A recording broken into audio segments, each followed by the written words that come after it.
In the news tonight, His Majesty the King and the Moroccan monarch hold talks and reject Israeli threats against Jerusalem's holy sites.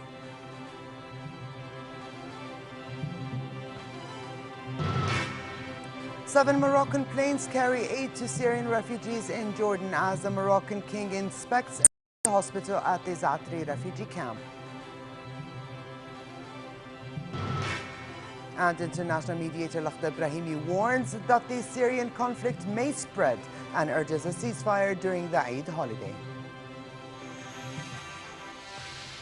Good evening and welcome to the of the news. Here are the details.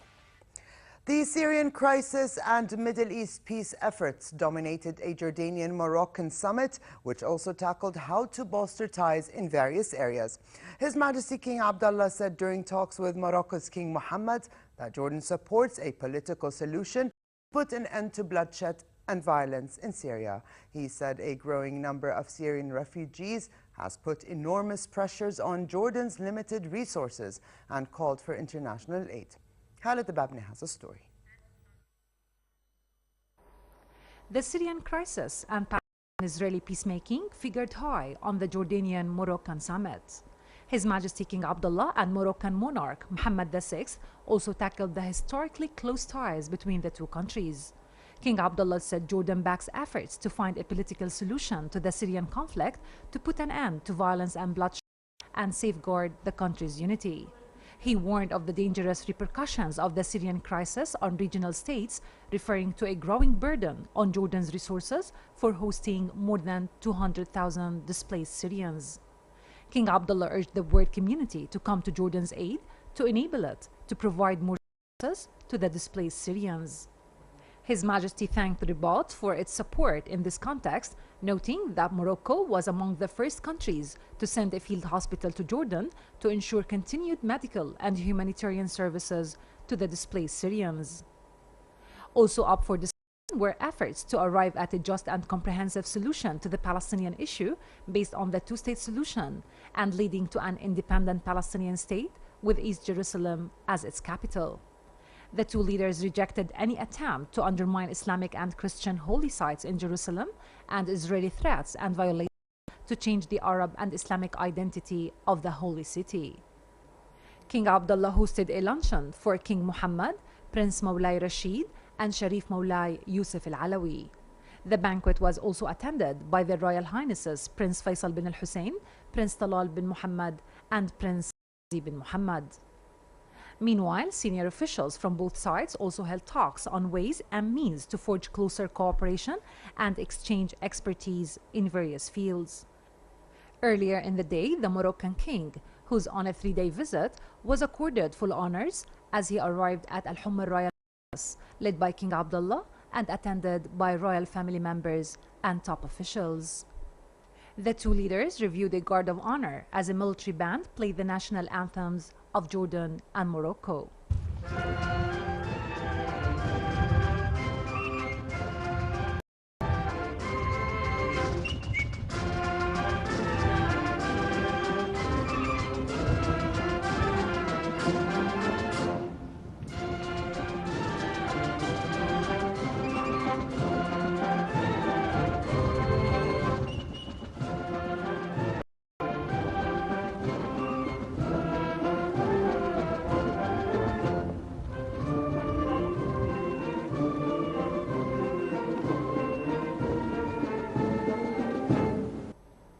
Jordan is the second leg of King Mohammed's regional tour that took him to Saudi Arabia.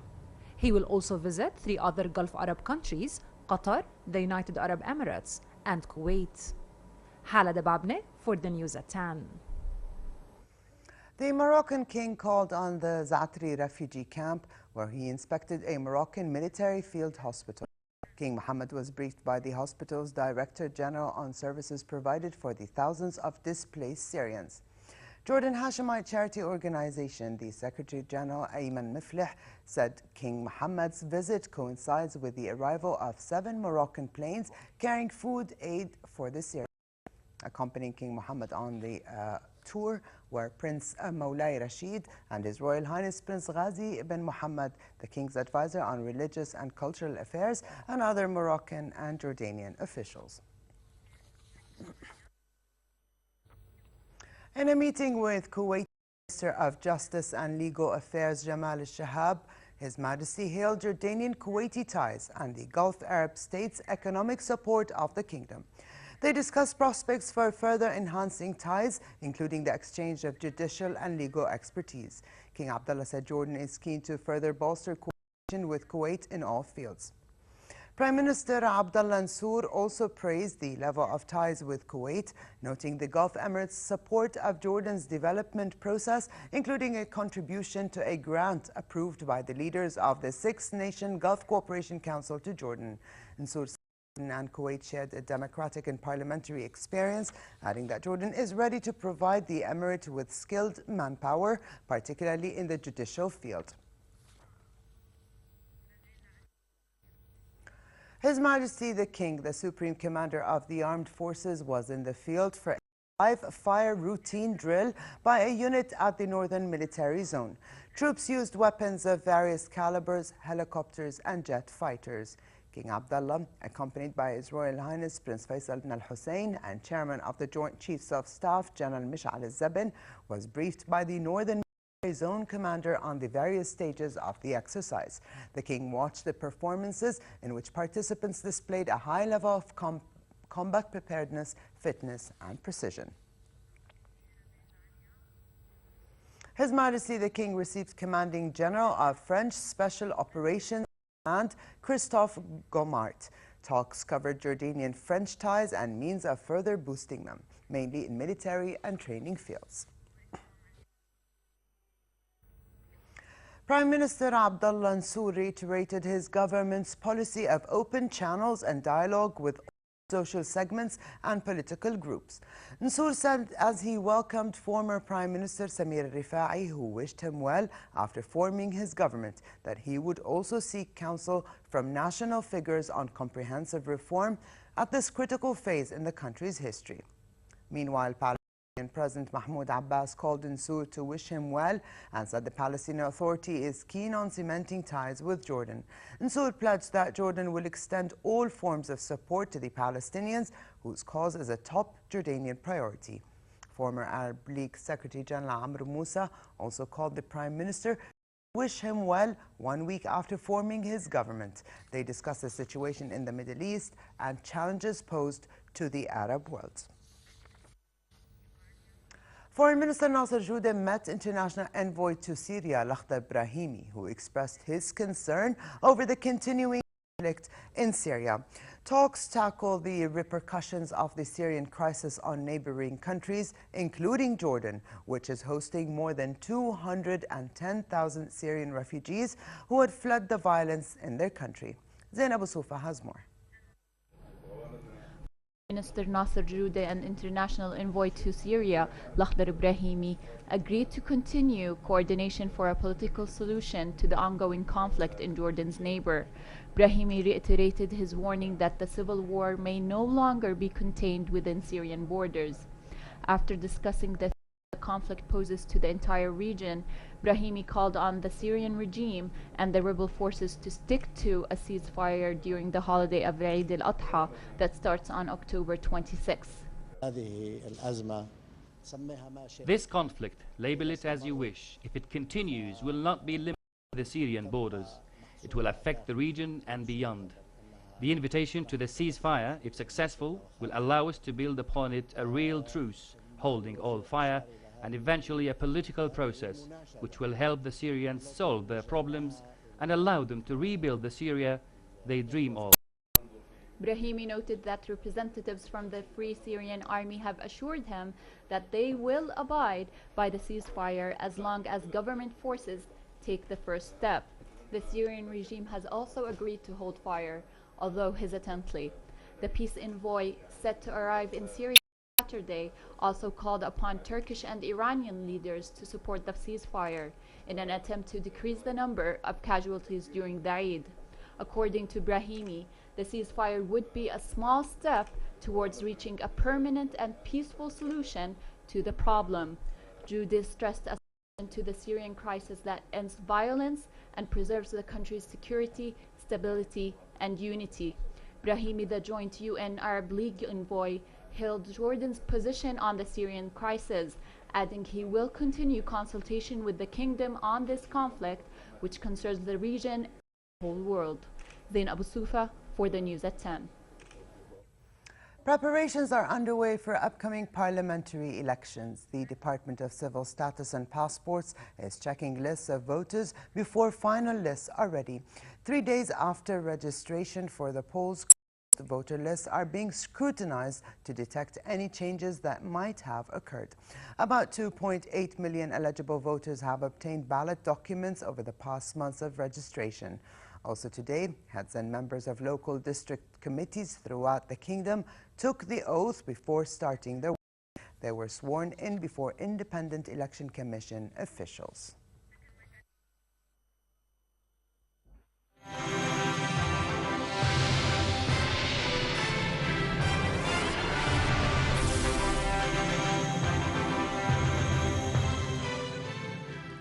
Violence racked Syria from the eastern desert city of Hasaka to Damascus, where government forces were bombarding outlying suburbs. 5 soldiers were killed in a rebel ambush of a military truck in Hasaka. Dozens of people were wounded when warplanes bombed the northern town of Nu'man. Farah Ajlouni has more. The bloodshed in Syria has worsened significantly in the past 2 months, with neither side able to gain a distinct advantage. Government forces are heavily relying on air powers and artillery to batter the rebels. Video posts online show heavy shelling in the flashpoint provinces of Aleppo, Idlib, and Homs. The aftermath of a large explosion is shown in a huge plume of smoke and dust rising from buildings. Fighting has spilled over borders into Turkey, Lebanon, and the Israeli-occupied Golan Heights, raising concern that the fire spread across the region, now home to 340,000 Syrian refugees. Plumes of smoke were billowing from the border town of Haram as Turkish villagers voiced concern about the intense fighting near the Turkish border.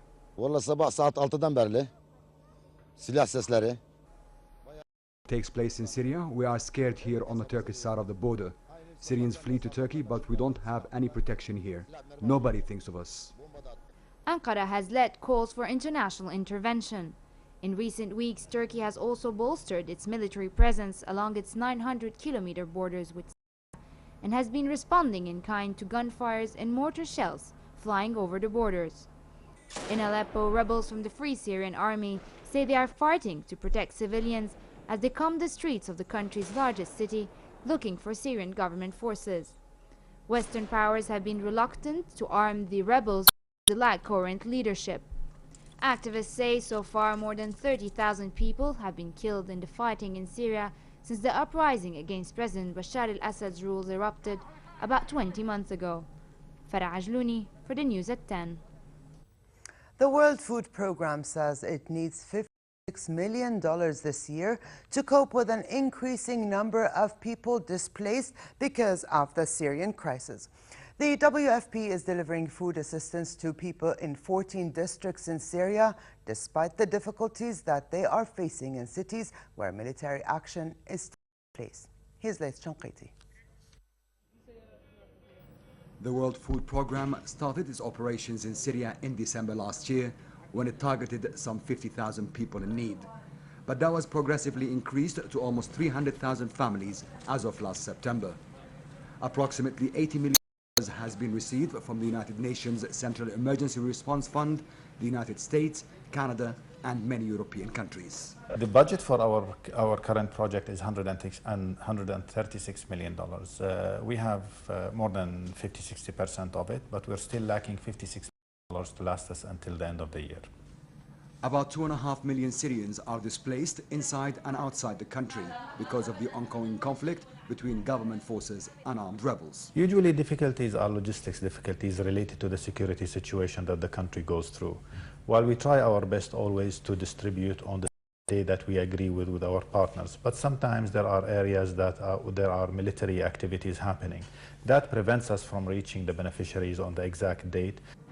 On the other hand, the United Nations Regional High Commissioner for Refugees, the UNHCR, presented an assistance plans to enhance aid to Syrian refugees with a required budget of $338 million.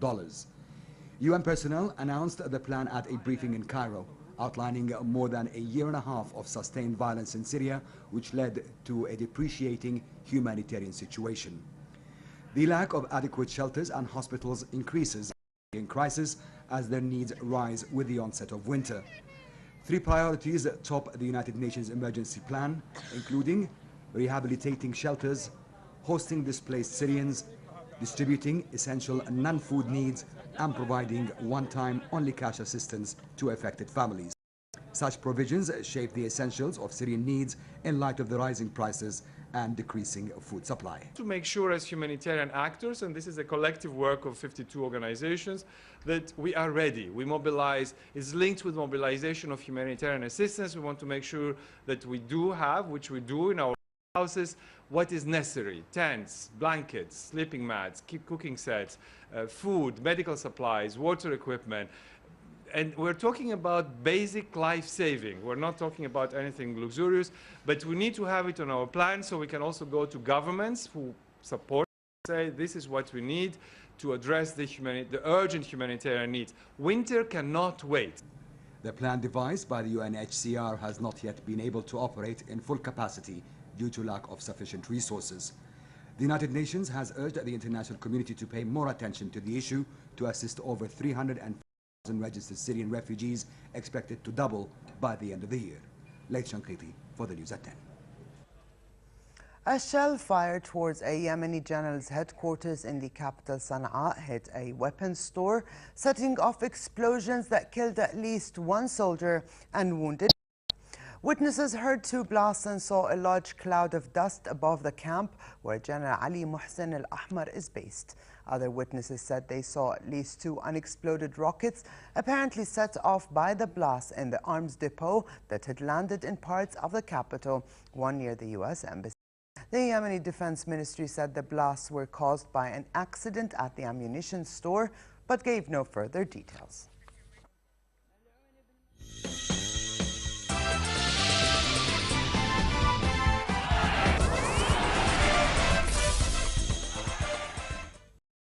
Daredevils hurled themselves off the top of a mountain to glide across one of China's most dramatic landscapes in the final of the Wingsuit Flying World Championships. Competitors jumped from the 1,400-meter peak of Tiananmen Mountain in China's central Hunan province. They followed a course which looped through a valley and past a cable way before they opened their parachutes to land. South African Julian Bouet came in first, followed by Espen Fadnes of Norway and British James Boole in third. Wingsuit flying is one of the world's most dangerous extreme sports, and only 20 worldwide are qualified to take part in the competition.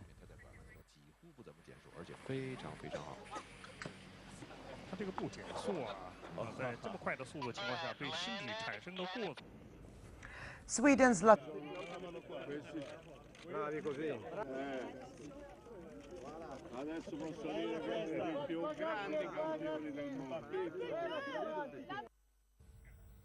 And finally, a quick look at the weather.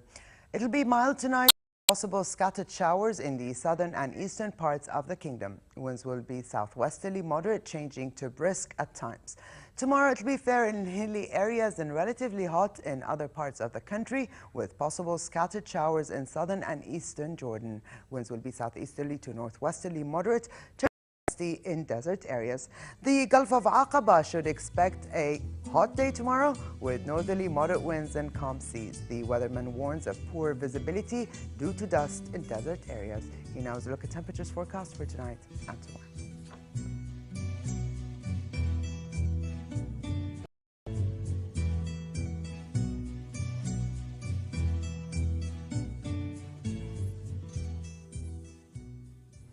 And to close, his reminder of the day's top stories.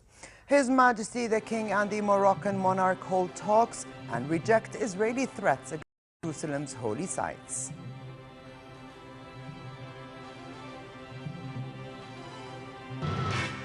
7 Moroccan planes carry aid to Syrian refugees in Jordan as the Moroccan king inspects a field hospital at the Zaatari refugee camp. And international mediator Lakhdar Brahimi warns that the Syrian conflict may spread and urges a ceasefire during the Eid holiday.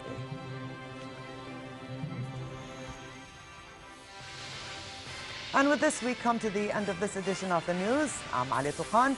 Thank you for joining and have a lovely weekend. Good night.